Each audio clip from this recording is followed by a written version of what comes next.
لیکن چونکہ بنو ہاشم سے تھے اور بنو ہاشم آپ کو پتہ ہے متولی تھے کعبہ شریف کے، انہوں نے اپنے آپ کو ابو ذر غفاری کے اوپر گرا لیا کہ تاکہ ان کو کوئی مارے نہ. انہوں نے کہا تمہیں پتہ نہیں ہے قبیلہ یعنی غفاری قبیلے سے تعلق رکھتا ہے تو اس کے قبیلے کے لوگ آ کے یہاں پہ لڑائی کریں گے ہم سے. کیونکہ قبائلی سسٹم تھا نا، اس میں یہ نہیں دیکھا جاتا تھا کہ اس کا مذہب کیا ہے، پہلے نمبر پہ دیکھا جاتا ہے یہ ہمارے قبیلے کا ہے، تم نے ہمارے قبیلے کے بندے کو مارا ہے تمہیں نہیں چھوڑیں گے. اسی وجہ سے آپ دیکھیں نا بنو ہاشم اسلام قبول نہ کرنے کے باوجود نبی علیہ السلام کی پشت میں تو کھڑے رہے نا، اور یہ پہلے بھی ہوتا رہا. قرآن حکیم میں آتا ہے نا کہ شعیب علیہ السلام کی قوم کیا کہتی ہے کہ اے شعیب اگر تیرا قبیلہ تیرے ساتھ نہ ہوتا کب سے تیرا کام کر چکے ہوتے. اس لیے انبیاء ڈومیننٹ قبائل میں آتے ہیں جو شریف النفسی والے ہوتے ہیں، جن میں ایک سسٹم ہوتا ہے پورا. تو اور پھر جو ہے نا وہ اگلے دن پھر ابو ذر غفاری نے اس طرح کلمہ پڑھا، پھر ان کی پٹائی ہوئی، پھر حضرت عباس نے ان کو بچایا اور پھر وہاں سے یعنی وہ چلے گئے. یہ پوری حدیث صحیح بخاری میں ہے، اور بلکہ بخاری میں پورا ایک چیپٹر ہے ابو ذر غفاری کے اسلام لانے کا واقعہ. امام بخاری نے ابو ذر غفاری کا پروٹوکول یہ رکھا ہے کہ اسلام کا پورا چیپٹر بنایا ہے ابو ذر غفاری کے اسلام لانے کا واقعہ. باقی یہ درویش صفت آدمی تھی اور دنیا کو 3 طلاقیں دی ہوئی، اور وہ اس لیے کہ انہوں نے نبی علیہ السلام کو بڑا کلوزلی آبزرو کیا تھا. نبی علیہ السلام کی جتنی احادیث دنیا سے زہد اور دنیا پرستی کی مذمت پہ ہے نا، اکثر احادیث کے راوی ابو ذر غفاری. چونکہ انہوں نے نبی علیہ السلام کو بڑا کلوزلی آبزرو کیا تھا تو اس لیے وہ صحابہ کرام پہ جب دنیا کے خزانے کھول دیے گئے، اور بعض اصحاب اور بعض تابعین میں انہوں نے جب دنیا کی محبت میں غلبہ اور عیاشی کا لیول دیکھا تو ان سے وہ برداشت نہیں ہوتا تھا. اور تو نبی علیہ السلام کی صحبت کی ہوئی تھی. خدا بے نیاز ہے. وہ کہتے تھے یہ دیکھو یار ہم لوگ تو فاقے کرتے تھے اور ہمارا پیغمبر ہمیں یہاں تک تعلیمات دیتا تھا کہ اے اللہ محمد اور آل محمد کو بس اتنا ہی رزق دینا کہ روح اور جسم کا رشتہ برقرار رہے. یہ حدیث بخاری و مسلم میں ہے، اور بخاری و مسلم میں حدیث ہے حضرت عمر کو نبی علیہ السلام نے ڈانٹتے ہوئے کہا جب وہ چٹائی کے نشان دیکھے، ان کا یا رسول اللہ رو پڑے کہ کیسر و کسرا تو دنیا کے مزے لوٹ رہے ہیں اور آپ اللہ کے نبی. تو آپ فرمایا کہ تم اس پہ خوش نہیں کہ وہ دنیا کے مزے لوٹیں اور تم آخرت کی سعادت لوٹو. اور لگتا ہے عمر تم پہ دنیا کی حقیقت آج بھی نہیں کھلی.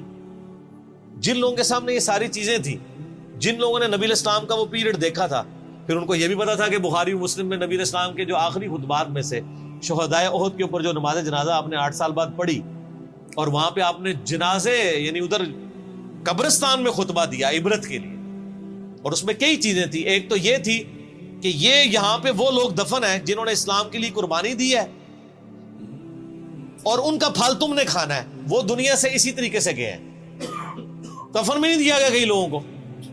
نمبر 2، اسی میدان میں مال غنیمت سمیٹنے کی وجہ سے ایک فتح شکست میں بدل گئی تھی، جبکہ اللہ کے نبی بھی موجود تھے. اللہ نے اس کا بھی لحاظ نہیں کیا اور وہ فتح شکست میں بدل گئی کہ انہوں نے مال غنیمت لپیٹنے میں نبی علیہ السلام کی حکم عدولی کر دی، تو تاکہ بعد میں یہ معاملہ نہ ہو. تو وہاں آپ کا خطبہ بخاری مسلم دونوں میں ہے.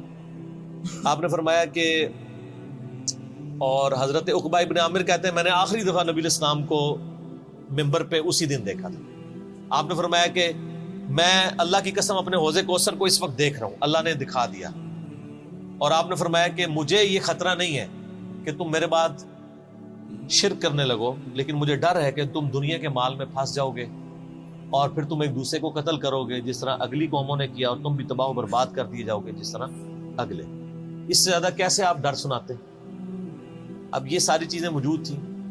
آپ فرمایا مجھے خطرہ یہ ہے کہ دنیا کا مال تم پہ کھول دیا جائے گا، ان قریب کیسر و کسرا کے خزانے تمہارے پاس آ جائیں گے. جو بخاری مسلم میں آتا ہے نا کہ نبی علیہ السلام نے کہا کہ مجھے اللہ نے 2 خزانے عطا کر دیے، ٹھیک ہے، زمین کی خزانوں کی چابیاں، اور جس سے وہ بریلویوں نے کچھ اور ہی قیدا بنا لیا. اس میں موجود ہے کہ کیسر و کسرا کے خزانے، یعنی آپ کو بتایا گیا کہ رومن اور پرشین امپائر جو ہے مسلمان فتح کر لیں گے یرموک اور قادسیہ کے اندر، اور مسلمانوں کے پاس وہ دولتیں آ جائیں گی. پھر آہستہ آہستہ وہ بھی اسی دنیا کی محبت کا شکار ہو جائے گی. اب یہ ساری باتیں حضرت ابو ذر غفاری کے سامنے تھی. حتیٰ کہ صحیح بخاری میں آتا ہے کہ ابو ذر غفاری کہتے ہیں مجھے دن یاد ہے کہ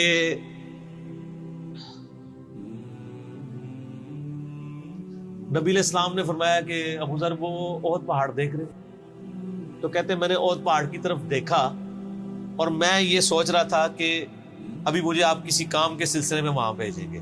دن کا وقت تھا، تو میں اپنے ذہن میں یہ اندازہ لگانا شروع کر دیا کہ کوئی کام بتائیں گے تو میں یہ پہنچ کے واپس کتنی دیر میں آؤں گا. لیکن آپ نے یہ بات نہیں کرنی تھی. آپ نے فرمایا کہ اگر یہ سارا پہاڑ جو کئی کلومیٹرز پہ پھیلا ہوا ہے, آج بھی وہ پہاڑ موجود ہے مدینہ شریف میں, مسجد نبوی سے بھی نظر آتا ہے, اور جو شہدائے احد کا قبرستان ہے اس کی بالکل بیک سائڈ پہ کئی کلومیٹرز پہ پھیلا ہوا, اگر یہ سارا سونے کا ہو تو آپ علیہ السلام فرمایا کہ میں سب کا سب اللہ کی راہ میں فوراً شام سے پہلے خیرات کروں, اپنے پاس میں 2 یا 3 دینار ہی رکھوں صرف, یعنی جو ٹوٹل زندگی گزارنے کے سب خیرات کروں. اب مجھے بتائیں, جن لوگوں نے, یہ بزرگ غفاری راوی, جن لوگوں نے یہ حدیثیں حضور سے سنی ہوئی تھی, جب وہ یہ دیکھتے تھے کہ رومن اور پرشین امپائر کے گرنے کے بعد جب مسلمانوں کے پاس خزانے آئے ہیں اور حضرت عثمان کے دور میں لوگوں کے لاکھوں روپے آج کے وظیفے لگ گئے ہیں گھر بیٹھے, وہ بھی انہی عیاشیوں میں پڑ گئے, تو ان کو یہ چیزیں ہضم نہیں ہوتی تھی. تو یہ شام ہجرت کر گئے تھے. نبی علیہ السلام نے پہلے ہی کہا تھا, المستدرک الحاکم میں تو ڈیٹیل موجود ہے. یہاں پہ میں آپ کو ضمن بتا دوں, اکثر لوگ صحابہ کرام کے حالات و واقعات کے بارے میں پوچھتے ہیں, مطلب پوری زندگیاں لگ جائیں تو وہ واقعات بیان کرتا رہے انسان, ختم نہیں ہوتے. اس میں 3 بڑی کتابیں ہیں جو یعنی اہل سنت کے ائمہ نے لکھی ہیں. اس میں جو ٹاپ آف دا لسٹ کتاب ہے وہ ہے اسد الغابہ. امام ابن اثیر المتوفا 630 ہجری نے 8000 صحابہ کے حالات و واقعات جمع کیے ہیں اس کے. یہ اردو میں ترجمہ ہو چکا ہے شرح کے ساتھ. اس کی شرح لکھی ہے الاصابہ امام ابن حجر اسقلانی نے, المتوفا 852 ہجری. 8000 صحابہ کے حالات و واقعات, یہ سب سے بڑا ذخیرہ ہے ہمارے پاس. اسد الغابہ کی شرح الاصابہ, اور ایک اور کتاب ہے امام ابن عبد البر المتوفا 463 ہجری الاستیاب, ان کی کتاب. اب وہ ابھی اردو میں ٹرانسلیٹ نہیں ہوئی ہے. اور اس کے علاوہ فضائل صحابہ جو چیپٹر ہیں بخاری میں, مسلم میں, وہ آپ کو چند ایک واقعات ملیں گے.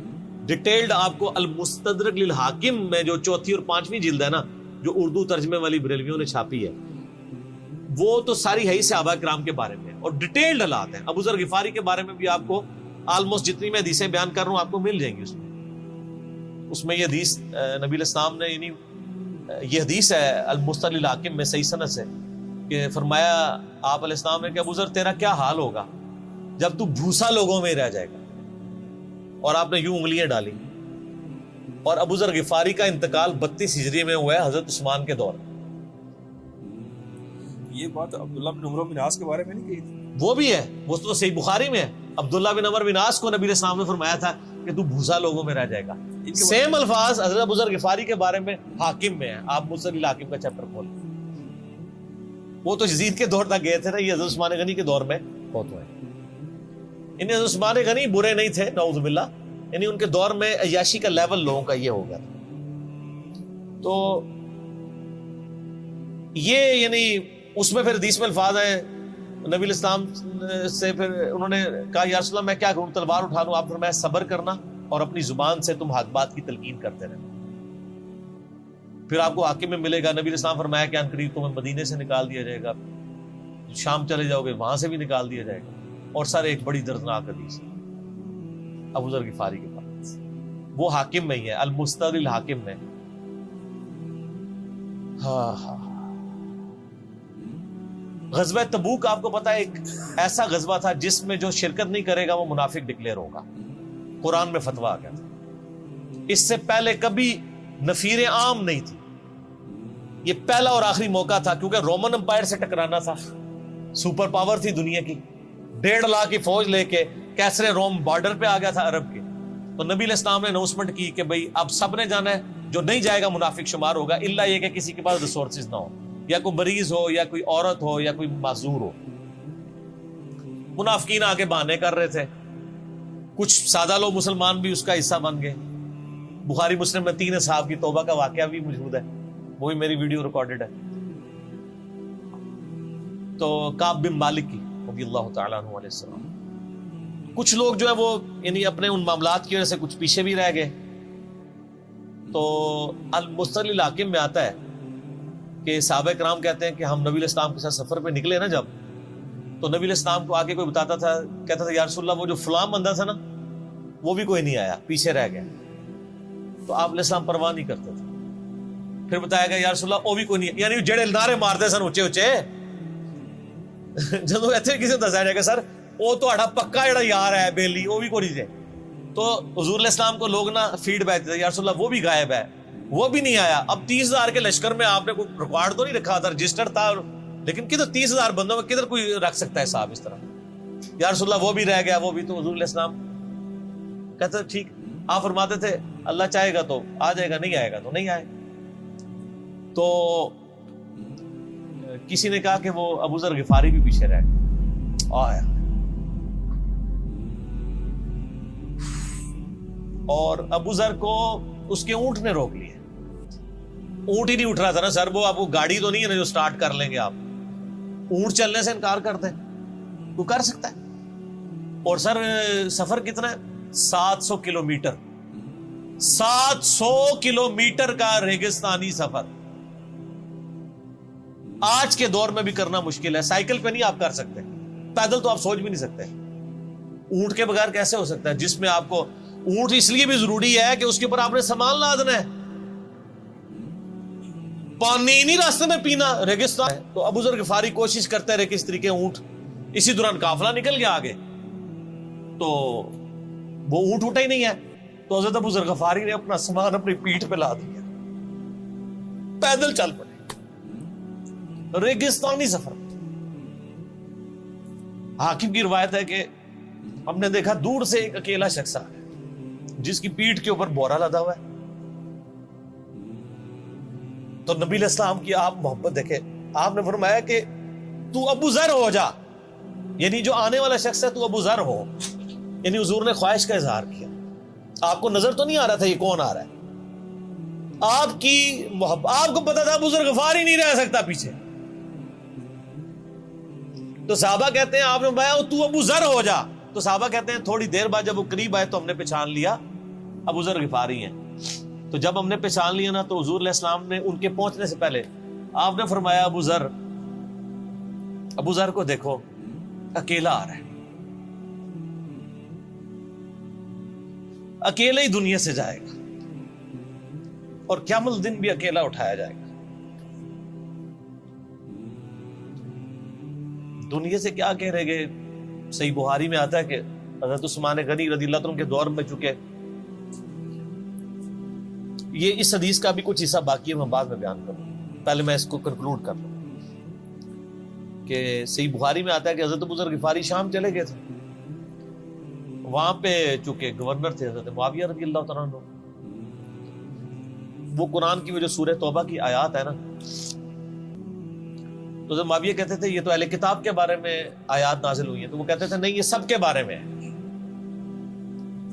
اب شرعی حکم یہ ہے کہ مال آپ جوڑ سکتے ہیں اگر آپ زکوٰۃ دے رہے ہیں, لیکن یہ پسندیدہ نہیں ہے. طریقہ نبوت یہ نہیں ہے. نبی علیہ السلام نہیں جوڑ سکتے تھے, پوری زندگی زکوٰۃ دینے کی نوبت نہیں آئی ہے, حالانکہ خمس ملتا تھا, خیرات کرتے تھے. ابو ذر غفاری کا جھگڑا یہ تھا کہ تم تو نبی کے اصحاب ہو, تم لوگوں کو یہ زیب ہی نہیں دیتا کہ تم لوگ اس طرح کے معاملات میں رہو اور اس طرح مال جوڑو. تو اب چونکہ سینئر سے ابھی تھے, ان کو ہاتھ ڈالنا بھی آسان نہیں تھا. پھر نبی علیہ السلام نے فرمایا ہو کہ اس سے زیادہ سچا انسان ہی کوئی نہیں. تو حضرت معاویہ نے خط لکھا حضرت عثمان کو کہ جی اس بندے سے میری جان چھڑائے نا, اس کو آپ واپس بلائیں. حضرت معاویہ نے جب خط لکھا تو حضرت عثمان نے ان کو کہا تم مدینہ شریف واپس آ جاؤ. جان لو کہ ہر دن 2 فرشتے آسمان سے زمین پر آتے.